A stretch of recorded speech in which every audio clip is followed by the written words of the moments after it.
Assalamualaikum warahmatullahi wabarakatuh. Alhamdulillah kita bisa berjumpa lagi. Semoga di pertemuan kali ini bisa membuat kita lebih bersemangat, gitu ya, lebih bergairah, gitu ya, lebih menyenangkan, gitu ya, agar kita dalam menuntut ilmu bisa mendapatkan ilmu yang bermanfaat. Amin. Eh, oke, kita lanjutkan ya. Kemarin kita sudah kalian bahas ya. Kita bahas ya terkait dengan materi psikopatologi dalam perspektif biologi dan psikopatologi dalam perspektif psikodinamika ya. Kemarin sudah dikaji, semoga masih ingat sampai sekarang dan nanti kita bisa membandingkan dan bisa mengkaji lebih komprehensif dengan berbagai perspektif begitu ya. Bagaimana kita melihat psikopatologi, bagaimana kita bisa melihat gangguan-gangguan psikologi ataupun problem-problem psikologi gitu ya dari berbagai teori yang ada dalam psikologi. Oke, para mahasiswa sekalian, kita akan mulai ya dalam pertemuan yang kelima ini. Kita akan fokus secara singkat, padat, membahas terkait dengan psikopatologi dalam perspektif behavioristik dan humanistik. Tentunya ini sangat berbeda dengan kemarin yang sudah dikaji ya dalam perspektif biologis dan psikodinamik. Ya. Psikopatologi dalam pandangan atau perspektif behavioristik tentunya ini sangat berbeda dengan pandangan-pandangan sebelumnya ya, termasuk psikodinamik ataupun biologis begitu ya. Ini tokoh-tokohnya tidak akan saya bahas, hanya saya tunjukkan saja. Ini sebenarnya sudah banyak dikaji waktu di semester awal-awal kemarin ya, terkait dengan tokoh-tokoh di aliran behavioristik ya. Ada Thorndike ya, ada John Watson ya, ada Pavlov, ada Skinner ya, ada Bandura. Nah, ini beberapa tokoh yang sangat berpengaruh terhadap perkembangan aliran behavioristik ya. Behavioristik ini teori-teorinya ini bertolak dari pengandaian bahwa manusia pada dasarnya dilahirkan netral ya. Tentunya kalian sudah pernah istilah atau teori yang mengatakan tabula rasa ya. Nah, inilah yang menjadi titik tolak dari pandangan behavioristik ya, bahwasanya manusia itu seperti halnya kertas putih ya, seperti halnya kertas putih. Jadi mau ditulis kayak apa saja, mau digambar kayak apa saja itu sangat tergantung dengan lingkungannya ya, sangat tergantung dengan lingkungannya ya. Tentunya ini melewati yang namanya proses belajar ya, proses belajar. Nah, jadi dalam pandangan behavioristik ini kita itu pada dasarnya dianggap kertas kosong ya ketika lahir itu ya, seperti halnya teori tabula rasa. Nah, nanti itu mau menjadi apa itu ya sangat tergantung lingkungannya ya, lingkungannya ya, tentunya melalui proses belajar ya. Nah, merefresh pandangan-pandangan atau konsep-konsep teori belajar yang dulu sempat dibahas di semester awal ya.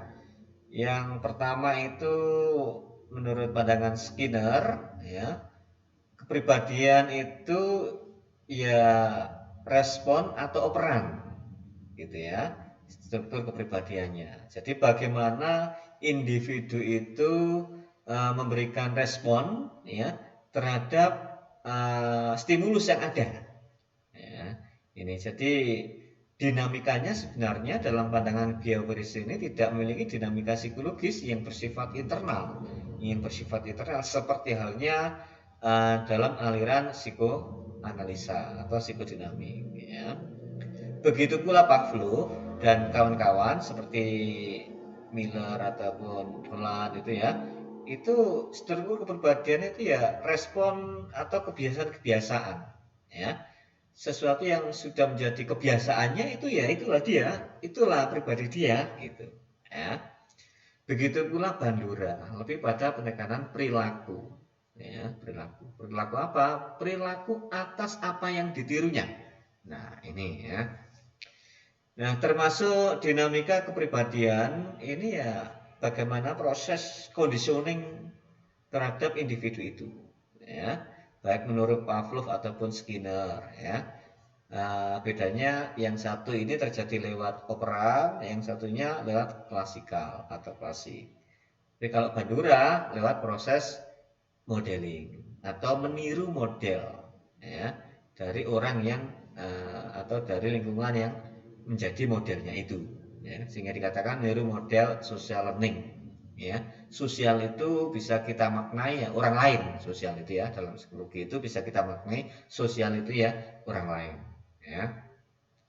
Nah, menurut Skinner, Pavlov ataupun Bandura, masa lalu itu tidak penting, ya tidak penting, sehingga tidak perlu digali-gali seperti halnya dalam psikoanalisis, ya. Yang terpenting adalah sekarang, here and now, ya. Jadi sekarang itu yang penting, ya. Yang dikatakan di sini menjadi hal yang sangat utama begitu ya untuk kita kaji, kita observasi, kita wawancara, kita asesmen, ya, kita intervensi, ya, misalkan itu adalah penanganan gitu, ya. Dan alam sadar, ya, menurut para tokoh-tokoh dalam aliran behavioristik atau dalam perspektif behavioristik itu alam ketidaksadaran itu tidak ada, tidak dikaji, ya, tidak dikaji, tidak ada, ya. Artinya itu tidak penting, gitu ya, penting. Nah, yang terpenting adalah kesadaran atau alam sadar ini yang dikaji, yang menjadi penting, ya. Begitupun tingkah laku abnormal. Jadi dalam pandangan behavioristik, tingkah laku abnormal itu muncul karena hasil proses belajar yang salah. Ya, jadi kalau ada hasil belajar yang salah, itu akan memunculkan gangguan-gangguan psikologis atau perilaku-perilaku abnormal atau perilaku-perilaku yang psikopatologis gitu ya dalam diri individu itu sendiri. Ya, termasuk Pavlov ya dan begitu pula Bandura, ya. Sebenarnya di Bandura ini lebih menitik beratkan pada yang menjadi model itu kurang relevan atau enggak sesuai atau enggak mendukung atau di sini dikatakan model yang tidak adekuat, ya. Oke, berikutnya. Nah, uh, menurut Skinner, perilaku abnormal itu perilaku yang berkembang dengan prinsip yang sama dengan perilaku normal. Nah, ini ya. Jadi dalam pandangan Skinner itu prinsip-prinsip perilaku normal itu juga sama dengan prinsip-prinsip perilaku yang tidak normal. Artinya dia mengalami sebuah perilaku yang abnormal itu karena ada proses belajar yang salah, ya. Nah, kalau yang perilakunya normal, berarti di situ proses belajarnya itu benar, ya. Nah, ini otomatis stimulus itu menjadi hal yang sangat penting atau lingkungan itu menjadi hal yang sangat penting, ya, dalam kajian behavioristik itu. Yang berikutnya, perilaku abnormal dapat diubah menjadi perilaku normal dengan memanipulasi lingkungan, ya. Jadi kalau dalam kajian behavioristik ini abnormalitas atau perilaku abnormal atau gangguan psikologis itu dapat diintervensi dengan memanipulasi lingkungan, dengan merubah lingkungan, dengan mengkondisikan lingkungan, ya. Makanya nanti akan kita bahas pula terkait dengan conditioning lingkungan atau lewat operan conditioning atau lewat classical conditioning, atau lewat proses modeling, ya.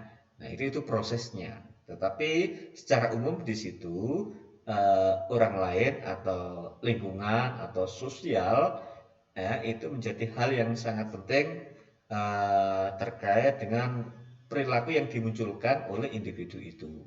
Ya. Oke, berikutnya ya. Jadi dalam perspektif behavioristik ini, perilaku abnormal itu dapat berkembang melalui respon yang dipelajari, ya, dengan cara yang sama seperti perilaku lainnya yang dipelajari, melalui classical conditioning, operant conditioning, ataupun modeling. Nah, ini yang sempat kita kaji di awal tadi. Jadi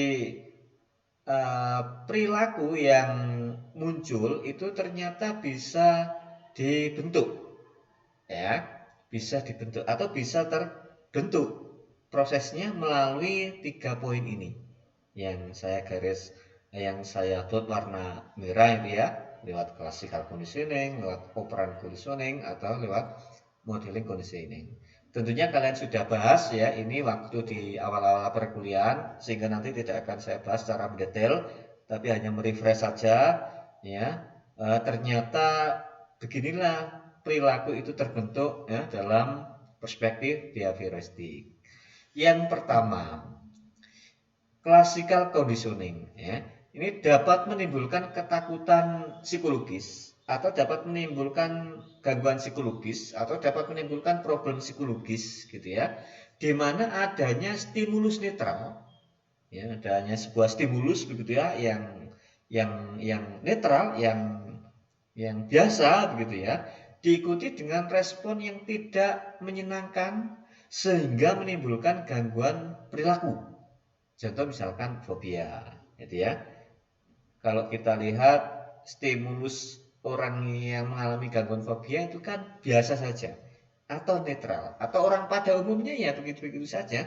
Tetapi kalau direspon tidak sesuai dengan stimulus itu akan menimbulkan perilaku yang tidak normal, ya, tidak normal. Yang paling umum itu seperti halnya fobia, ya, seperti halnya fobia. Ada fobia, misalkan fobia pada jarum suntik gitu ya. Nah, ada yang fobia pada boneka, ada yang fobia pada balon ya. Padahal orang secara umum itu ya stimulus netral saja, tetapi karena direspon yang tidak sesuai ya, atau tidak menyenangkan, ya itu bisa menjadi sebuah gangguan ya. Yang kedua, operant conditioning. Ya, operant conditioning. Ini adanya penguatan positif yang memperkuat tindakan negatif. Ya, jadi adanya penguatan positif atau positive reinforcement ya, yang memperkuat tindakan negatif. Ya.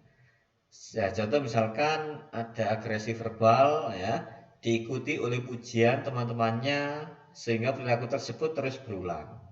Ya. Jadi misalkan ada teman kita di kelas ya, baik ketika kuliah atau sekolah atau ketika bermain gitu ya, yang secara verbal itu sangat agresif, tetapi disupport oleh teman-teman di sekelilingnya begitu ya, akhirnya apa? Akhirnya terus berulang ya, karena adanya sebuah penguatan ya. Yang berikutnya adalah modeling ya. Ini perilaku abnormal disebabkan karena mengamati orang lain ya. Orang lain mendapat sesuatu yang positif ketika melakukan suatu hal, sehingga pengamat cenderung untuk menirunya. Contoh misalkan minuman keras ya, karena sang model menikmati minuman keras, maka individu akan meniru sang model untuk merasakan menikmati minuman tersebut. Atau misalkan seorang artis ya, dengan memakai atribut tertentu begitu ya, padahal sebenarnya itu hanya cocok dilakukan oleh artis ya, tetapi dimodel oleh orang itu sehingga dia menampilkan seperti halnya artis itu, maka akan kelihatan bahwasanya perilakunya itu bermasalah ya, atau abnormal. Nah, ini ya. Ini dari modeling ya. Jadi ada model-model yang juga dianggap kurang tepat gitu ya untuk diikuti, padahal sebenarnya secara kontekstual itu tidak relevan atau tidak sesuai ya. Nah, karakteristik perilaku bermasalah dalam kajian behavioristik ini ya dimaknai sebagai kebiasaan-kebiasaan atau perilaku-perilaku yang sebenarnya itu negatif atau yang tidak tepat atau yang tidak sesuai ya, ya. Atau perilaku yang tidak diharapkan ya, atau tidak sesuai dengan harapan atau kebiasaan-kebiasaan negatif gitu ya. Nah, itu adalah karakteristik secara umum bahwasanya itu adalah perilaku yang bermasalah ya. Nah, behavioristik ini memandang perilaku bermasalah itu ada beberapa hal. Ya, yang pertama, tingkah laku bermasalah itu tingkah laku atau kebiasaan-kebiasaan negatif atau tingkah laku yang tidak tepat, ya, yaitu tingkah laku yang tidak sesuai dengan tuntutan lingkungan. Contoh misalkan sekarang ini sedang dalam masa pandemi, begitu ya, semua orang pakai masker, gitu ya. Tetapi ada satu orang yang nggak pakai masker, nah itu bisa dianggap bermasalah, gitu ya, bermasalah, ya, karena tidak sesuai dengan tuntutan lingkungan, ya. Tetapi jangan terus dijudge ya, oh ini bermasalah, begitu ya. Tentunya harus kita akses, kita kaji lebih dalam lagi ya, bisa jadi karena lupa atau nggak punya masker, gitu ya.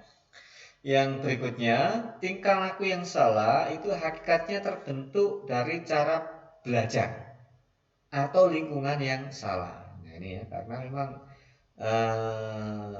tingkah laku bermasalah itu salah satu poin juga yang menjadi kajian dalam perspektif behavioristik ini, karena ada proses belajar yang salah atau lingkungan yang tidak sesuai atau lingkungan yang salah ya, sehingga di situ terjadi yang namanya proses belajar ya.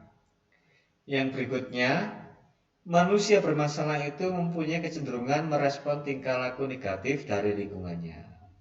Tingkah laku malapraktik terjadi juga karena kesalahpahaman dalam menanggapi lingkungan dengan tepat.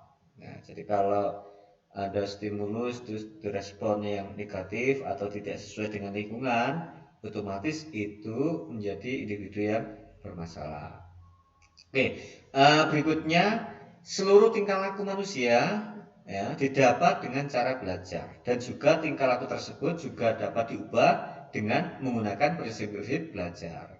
Jadi poin penting juga dalam pandangan behavioristik itu bahwasanya perilaku yang kita munculkan itu karena adanya proses belajar, termasuk perilaku-perilaku yang salah kita, perilaku yang bermasalah dalam diri kita ya, atau bahkan mungkin pada level gangguan ya, itu karena memang ada proses belajar, melalui proses belajar ya. Dan tentunya itu kurang tepat ya proses belajarnya, sehingga memunculkan perilaku yang bermasalah. Termasuk untuk mengubah perilaku itu atau memperbaiki perilaku itu juga bisa menggunakan prinsip-prinsip dalam proses belajar ya. Nah, ini beberapa hal penting yang perlu dipahami bagaimana behavioristik itu melihat psikopatologi yang terjadi pada individu ya. Nah, itu mungkin ya secara singkat ya bagaimana behavioristik itu melihat individu itu bermasalah atau mengalami gangguan itu lebih karena proses belajar yang salah ya, baik melalui operan ya, baik melalui klasikal ya, dan melalui modeling ya. Nah, itu secara singkat terkait dengan bagaimana individu itu dianggap bermasalah menurut pandangan behavioristik ya. Yang berikutnya langsung saja kita lanjutkan pada aliran atau pada perspektif humanistik ya. Jadi di sini juga agak berbeda dengan pandangan humanistik ya, dengan sebelumnya baik behavioristik ataupun dengan psikodinamik gitu. Nah, bagaimana humanistik ini memandang terkait dengan perilaku bermasalah atau psikopatologi ataupun gangguan psikologi, ya. Tokoh utama humanistik ini adalah Carl Rogers. Sebenarnya masih banyak lagi tokoh-tokoh yang lain, ya. Nah, humanistik ini muncul sekitar tahun 1950-an ya sebagai reaksi terhadap teori behavioristik dan psikoanalisis. Fokus kajian psikoanalisis itu menganalisis pola-pola tak sadar yang mempengaruhi perilaku. Sedangkan behaviorisme itu menganalisis proses pengkondisian yang mengatur perilaku. Nah, kajian-kajian tersebut dalam pandangan humanistik itu masih bersifat parsial, ya, ya, belum komprehensif begitu ya, sehingga humanistik ini memunculkan perspektif baru, ya, yang mana dianggap pandangan-pandangan humanistik ini lebih memberikan rasa kemanusiaan, ya, ya, karena dianggap lebih komprehensif dan holistik, ya. Nah, kalau pandangan psikoanalis itu dianggap oleh humanistik itu lebih mengarah pada hal-hal yang bersifat negatif, ya, bersifat negatif. Tapi kalau behavioristik itu terlalu mekanistik, gitu ya, terlalu mekanistik. Sehingga muncullah perspektif humanistik ini bagaimana melihat manusia, termasuk di dalamnya adalah bagaimana manusia itu menjadi bermasalah atau terganggu, ya. Nah, fokus utama pandangan humanistik ini itu menekankan pada potensi individu, aktualisasi diri dan pertumbuhan, serta kehendak bebas ataupun kreativitas, ya. Humanistik ini memandang bahwa semua manusia adalah diri batinnya itu baik. Jadi hakikatnya manusia itu adalah baik. Tetapi masalah sosial dan mental membuat individu menyimpang dari diri yang sebenarnya. Ya. Jadi poin-poin utama yang menjadi poin pokok dalam kajian humanistik itu, manusia itu memiliki potensi yang baik, ya, memiliki dorongan untuk aktualisasi, ya, dan terus tumbuh, ya, dan tumbuh sehingga lebih kreatif, gitu ya, dan inovatif, ya, dan dirinya itu memiliki kehendak bebas untuk menentukan pilihannya. Nah, ini fokus-fokus kajian dalam perspektif humanistik, ya. Nah, bagaimana humanistik ini memandang manusia secara umum, gitu ya. Jadi manusia itu dipandang memiliki potensi yang baik, ya, seperti yang saya sampaikan tadi itu, ya, untuk menjadi kreatif, untuk menjadi positif, bahkan untuk menjadi sehat, ya, itu sebenarnya dorongan dalam diri individu itu sangat besar potensinya, ya. Namun demikian, seseorang dikatakan mengalami gangguan mental atau gangguan perilaku atau gangguan psikologis itu karena lebih tekanan sosial, ya, karena dalam prosesnya individu itu mengalami tekanan-tekanan dari sosialnya, dari teman-temannya, dari orang tuanya, dari saudara-saudaranya, misalkan gitu ya, sehingga individu itu menjadi yang mengalami permasalahan. Jadi dikatakan gangguan mental itu dapat berkembang akibat tekanan sosial. Nah, ini pandangan dalam humanistik, ya. Nah, secara singkat coba saya sampaikan, ya, bagaimana Carl Rogers ini melihat manusia dan bagaimana nanti manusia itu menjadi terganggu, gitu. Yang pertama, karena humanistik ini atau Rogers ini memandang bahwa manusia itu pada dasarnya baik, ya. Tentunya orang di sekelilingnya atau lingkungannya harus juga atau menerapkannya itu harus juga dengan positif, misalkan pemberian cinta, kasih sayang, menerima individu itu apa adanya, ya, atau orang tua itu bisa menerima individu itu apa adanya, ya, agar bisa berkembang optimal, ya. Jadi dalam pandangan humanistik ini, kalau orang itu dipandang, diterima, ya, dilihat apa adanya, itu akan tumbuh secara optimal. Ya, tentunya kita harus mengikuti prinsip-prinsipnya. Prinsip yang pertama itu paling tidak kita memahami bahwasanya setiap manusia itu unik. Antara satu individu dengan individu yang lain itu unik, ya, nggak bisa kita samakan, ya, nggak bisa kita samakan. Sehingga tentunya kita nggak bisa membanding-bandingkan antara individu satu dengan individu yang lain, gitu ya, karena adanya keunikan masing-masing pribadi itu, ya. Nah, tentunya eh, kita melihat orang itu dengan pandangan yang demikian itu lebih bisa mengoptimalkan yang namanya gangguan atau perilaku bermasalah, ya, dalam diri individu itu sendiri. Nah, prinsip-prinsipnya ya itu tadi, ya, setiap individu kita lihat itu adalah unik, ya, terus memiliki dorongan utama untuk bisa terus berkembang, ya, itu lebih karena ada self aktualisasi, ya, untuk aktualisasi diri, dan setiap orang itu pasti memiliki tujuan, ya, dalam proses berkembangnya, ya. Nah, oleh karena itu, jika dalam memandang manusia dalam perspektif humanistik ini, tentunya orang dituntut untuk bisa memahami setiap individu agar dalam memberikan perlakuan, memberikan respon atau stimulus itu tidak bisa disamakan antara individu satu dengan individu yang lain karena adanya keunikan itu, ya. Nah, jika itu bisa dilakukan, maka individu ini akan berkembang, potensinya akan berkembang optimal. Namun kalau sebaliknya tidak bisa memberikan atau memahami keunikan setiap individu, ya, tidak bisa memahami bagaimana individu itu bisa berkembang, ya, sesuai dengan aktualisasi dirinya ataupun tujuan individu itu, maka orang itu akan mengalami yang namanya tekanan sosial atau adanya sebuah stresor, ya, atau menjadi tertekan, dan itu akan menyebabkan orang itu menjadi bermasalah atau mengalami gangguan mental, ya.